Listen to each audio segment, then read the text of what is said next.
क्या corona virus चमगादड़ के सूप से आया है?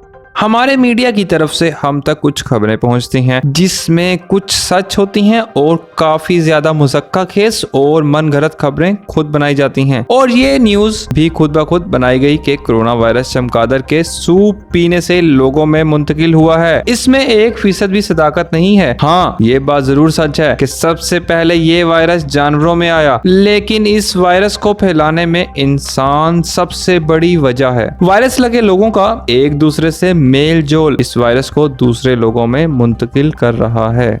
तो ये थी दोस्तों आज की वीडियो। अगर ये वीडियो पसंद आई तो लाइक करें और मजीद इसी तरह की वीडियोस देखने के लिए इस चैनल को सब्सक्राइब करें।